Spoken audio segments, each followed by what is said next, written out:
I'm here to talk about tune-ups. Tune-ups are another thing that marketing companies try to push on you. Spring tune-up, fall tune-up, stuff like that. Well, modern cars have a lot of control by computers and are much better designed than the older cars, right down to having timing belts and stuff like that, which when they wear don't throw your timing out. So tune-ups aren't required as often. They often come with platinum spark plugs new from the factory too, so you can drive 100 to 160,000 kilometers without changing your spark plugs. Older engines on cars have distributors. Newer ones just have a coil pack. Like this. It's just 3 coils, or however many it needs for the motor, and it works by electronic signal from the computer telling each coil when to fire, and that's all triggered by a crank position sensor that measures a point on the crankshaft while it's rotating. Engines with no distributor never need to have their timing set, so that's a myth. If you have an engine that has a timing belt, like this one, and a distributor, well then it's very unlikely the timing needs to ever be set, because timing belts don't stretch that much. And they have a tensioner that usually keeps them fairly tight. So if you haven't touched the distributor and you haven't touched the timing belt, it's most likely that you don't have to set the timing on them either. On many modern vehicles and older vehicles, they use a timing chain. Depending on the style of motor, the chain could be very long. Timing chains stretch a lot when the engine gets older, and that changes your timing if your timing position is set from the camshaft, because there could be a long distance between the crankshaft and camshaft, so that chain could stretch. If you have a carbureted vehicle and you shut your engine off and it diesels, or runs on as they call it, that has nothing to do with timing, because when you turn your key off you have no spark, so you have no timing. That always has to do with how fast the engine was idling at when it shut off.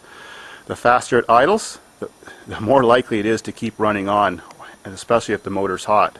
Car has less than 160,000 kilometers or 100,000 miles, then it's not likely you'd have to change your spark plug wires or your distributor cap.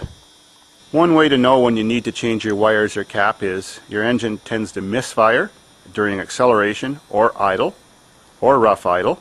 Another real easy way to tell is on damp mornings, or when it's really rainy out or the weather changes quickly and condensation forms on your engine. If your engine doesn't want to start or misfires a lot once it does get started on days like that, but on nice days it runs perfect, you probably do need spark plug wires and a distributor cap. As wires get older, the rubber or silicone they're made out of breaks down, and when there's condensation on them, it can jump the electricity from wire to wire or to ground, and the cap, the bakelite or plastic as you want to call it, it can get old and brittle and get little tiny trails, arcing spark trails cut into it, where the spark can jump to the wrong place or go down the side and jump to ground. Every car with a distributor has a rotor. They come in all shapes and sizes. Well, when the plastic on the rotor gets old, it deteriorates too, and you can sometimes see little spider web shadows underneath, or if it's a white colored one or something that's light colored, you see little tiny burn holes. It's really common on old General Motors V8 vehicles, that big cup-shaped rotor, that they burn a tiny hole through, and one day your car's running perfect, and the next day it just shuts off while you're driving, or it won't start. Well, take this part off, flip it over, look to see if it has gray shadows underneath and possible little pinholes burned in it, and change this part. It's only a $5 or $6 part, and your old GM car might fire right up. On older Hondas, especially Accords, they have a problem with misfiring and not running some days, period, because a little computer chip in here called an igniter just goes bad randomly for no reason. If you buy a brand new one from Honda, they cost about $130, and they're fairly easy to change. Another problem with old Hondas from the early 90s is the electric part of the ignition switch, which is on the other side. Sometimes you have to find just the right position to get your Honda to run by just holding it there. Well, it's pretty simple to change too. Just one screw on the other side and one connector. And now, if you don't know how old your spark plugs are, you can take one out and take a look at it, or take a couple out. There's platinum kinds and the regular kinds. The way you can tell if they need to be changed, that gap at the end, the round part should have a nice square edge. It shouldn't be rounded.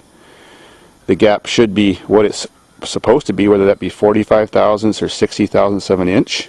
It's a little harder to tell for these platinum ones because platinum's so expensive that the little firing round tip in the middle is so tiny to save on platinum that it burns itself down inside that insulator, and you have to look down in a little tiny pinhole just to see how much it's been worn. Of course, a perfect platinum plug, the little platinum tip in there, is level with that insulator. Another funny thing about platinum plugs, if you're trying to read the color of your plugs and know how well whether it's burning rich or lean, they seem to burn hotter, and this little tip seems to always be white, so it doesn't give you an indication very well of how well your engine's burning. This typical spark plug that's not platinum is the correct tan color that a spark plug should be if it's burning correctly. Always look to see that the insulators aren't cracked, that there's not oil crud buildup on there, which usually shows up as a tan colored, crusty buildup, and make sure the gap isn't too big. Of course, you should check your air filter once or twice every year. That can be changed by yourself. Now, the one sensor on your car that makes the biggest difference that I think for fuel economy is the one that's on your exhaust system. Sometimes it's under the car, sometimes it's near the catalytic converter. Like this car, it's just up there by the exhaust manifold. Well, that's called the oxygen sensor. Oxygen sensors just deteriorate through time. Original factory ones usually last between 50 to 200,000 kilometers. But it's recommended you should just change them every, say, 80 to 100,000 kilometers, just because they do deteriorate and you don't even notice that you're starting to lose fuel economy. Or other than a big drop in the miles per gallon you're getting in your car, that's of course the first sign of a failing oxygen sensor. Some vehicles surge when they're idling. They idle up and down, like they're going to stall, then they recover, and so on like that. That's another big sign you need an oxygen sensor. Yeah, they cost between $60 to $200, but man, they sure make your engine run better and save a lot of fuel. On Hondas and some other cars, if you put an aftermarket, cheaper oxygen sensor in, you may have the engine running exactly the same way as it was before. Some vehicles actually like, especially Hondas, to have a Honda oxygen sensor in them to make them come back to life and run normal. On cars like this that have the semi-hemispherical head, or 16-valve engines, where the spark plug wires are in the middle of the rocker cover, there's a gasket down there that goes around the rocker cover around the spark plug. Well, they deteriorate over time and oil builds up in the spark plug hole, and you pull this thing out and it's just dripping. When the oil gets deep enough, it can actually cause a little misfire through the oil. Well, the best way to fix that without having to change your rocker cover is just remove the spark plug, let it sit for a half hour, the oil runs onto the piston, put the spark plug back in, dry this off, and you might be good for another year. Sure, the be-all end-all is just change the seal.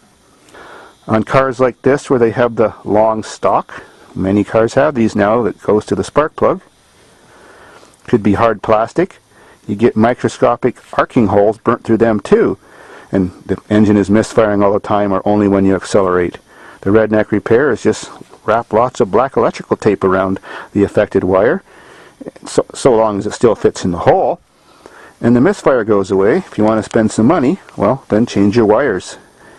If you have a car, especially a foreign car like a Volkswagen or Audi, or even a Toyota sometimes, and it runs perfect every time you start it, you sit there, rev the engine in the driveway, not in gear, and it runs perfect, but every time you step on the gas when you're accelerating, all of a sudden it goes blah, cuts out, then eventually RPMs pick up and it starts running good again. I'll show you something to look for most people don't even think about. Those kind of vehicles have an airflow sensor in this box. It's a vane that opens and closes as the engine's breathing air, and the air cleaner is below this usually. Well, they get cracks in this hose. Well, motor mounts move a little bit every time you accelerate and deaccelerate, so the motor swings. Well, that causes flexing in these pipes. When the rubber gets hard, you get cracks, and usually the cracks are hard to see. It can be underneath there, on the back side. So every time you go to accelerate, your motor moves a bit. It sucks air through the crack because the crack opens up, and then this air vane doesn't move. It's getting its air from over here, so then the engine doesn't get enough fuel, so it cuts out for a second. So all you do is go around your engine on this rubber hose, move it everywhere, and look for a crack to open up. The redneck repair is just duct tape wrapped all around it, and that fixes it. Of course, the correct repair, you just change your rubber hose, and that's a 5-minute job.